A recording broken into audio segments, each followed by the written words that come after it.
Doctor Jahangir Kabir বাংলাদেশের একজন স্বনামধন্য জনপ্রিয় চিকিৎসক, যিনি বাংলাদেশকে একটি ঔষধবিহীন সুস্থ জাতি বিনির্মাণের পথে নিয়ে যাওয়ার প্রত্যয় নিয়ে এগিয়ে যাচ্ছেন। তো তার এই জনপ্রিয়তাকে পুঁজি করে একটি স্বার্থান্বেষী মহল সামাজিক যোগাযোগ মাধ্যমে অজস্র ভুয়া পেজ খুলে তার নামে বিভিন্ন মানহীন নিম্নমানের ঔষধ বিক্রি করছেন এবং মিস্টার জাহাঙ্গীর কবিরকে একজন অন্য টাইপের ডাক্তার হিসেবে চিহ্নিত করছেন, যেগুলোর সাথে তিনি সম্পৃক্ত নন।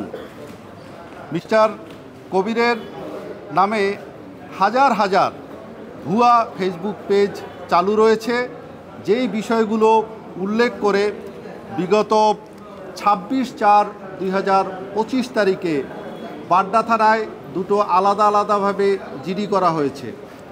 অত্যন্ত দুঃখের বিষয় হচ্ছে, তার নামে হাজার হাজার ভুয়া ফেসবুক পেজ চালু থাকলেও তার যেই ভেরিফাইড ফেসবুক পেজ, যেটার 3.6 মিলিয়ন ফলোয়ার সংখ্যা, তার রোগী এবং অন্যান্য যারা সেটার সাথে সম্পৃক্ত ছিল, সেই ভেরিফাইড ফেসবুক পেজটি বন্ধ করে দেওয়া হয়েছে।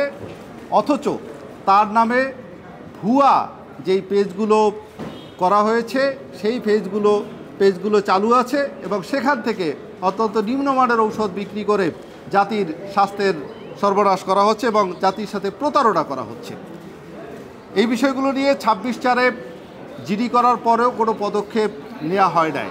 কোনো পদক্ষেপ না নেওয়ার পরিপ্রেক্ষিতে মিস্টার জাহাঙ্গীর কবির বিটিআরসি বরাবরে দরখাস্ত দিয়েছেন বিগত 12/5/2025 তারিখে।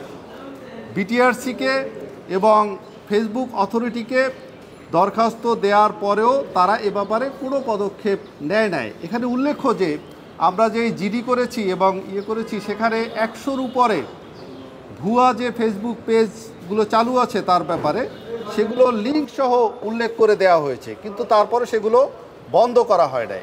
বিটিআরসিও এগুলো বন্ধ করার কোনো পদক্ষেপ গ্রহণ না করার পরিপ্রেক্ষিতে উনি আমাদের শরণাপন্ন হন, যার পরিপ্রেক্ষিতে তার আইনজীবী হিসাবে আমি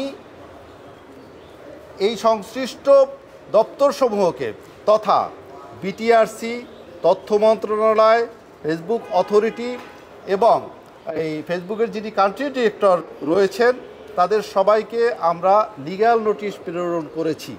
লিগ্যাল নোটিশ প্রেরণ করার পরেও অদ্যাবধি ওই ভুয়া পেজগুলোর ব্যাপারে কোনো ব্যবস্থা নেওয়া হয় নাই, কিংবা ওনার যে ভেরিফাইড ফেসবুক পেজটি আছে সেটি চালু করার কোনো উদ্যোগ গ্রহণ করা হয় নাই।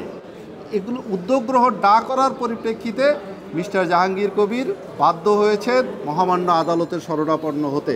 উনি আজকের রিট পিটিশন দায়ের করেছেন যাতে করে ওনার অরিজিনাল ফেসবুক পেজটি খুলে দেওয়া হয় এবং ওনার নামে চালুকৃত যত ভুয়া ফেসবুক পেজ এবং আইডি আছে যারা নিম্নমানের ওষুধ বিক্রি করতেছেন, জাতির সাথে প্রতারণা করছেন, তাদের সেগুলো যেন বন্ধ করে দেওয়া হয়। এই নির্দেশনা চেয়ে উনি মহামান্য আদালতে রিট পিটিশন দাখিল করেছেন। আমার একটাই অনুরোধ, সবার প্রতি আমার একটাই অনুরোধ যে আপনারা আমাকে ভালোবেসেছিলেন এবং এই ভালোবাসার সুযোগ নিয়ে, আপনাদের সরলতার সুযোগ নিয়ে একদল লোক আপনাদেরকে প্রতারিত করছে। আপনারা সবাই সচেতন হবেন এবং আপনারা আমাকে ভালোবেসেছিলেন কারণ আমি ওষুধমুক্ত সুস্থতার কথা বলে এসেছি এবং লক্ষ লক্ষ মানুষ সারা পৃথিবীতে যারা আমাকে ফলো করেছেন তারা আজকে ওষুধমুক্ত হতে পেরেছেন বিধায় আপনারা আমাকে ভালোবেসেছেন। সেই আমাকে আজকে দেখানো হচ্ছে আমি বিভিন্ন রকম ওষুধ বিক্রি করি।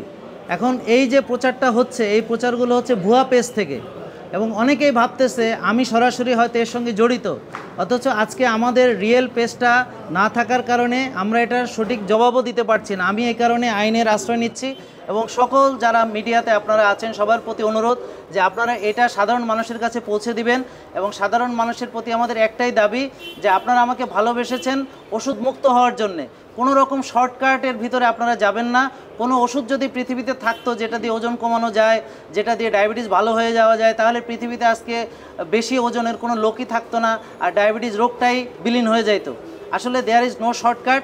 আমরা সঠিক লাইফস্টাইল যদি ফলো করি, সঠিক খাদ্যাভ্যাস, রোজা, ব্যায়াম, ঘুম, মানসিক প্রশান্তির চর্চা, তাহলে আমরা সুস্থ থাকবো, ওষুধমুক্ত থাকবো।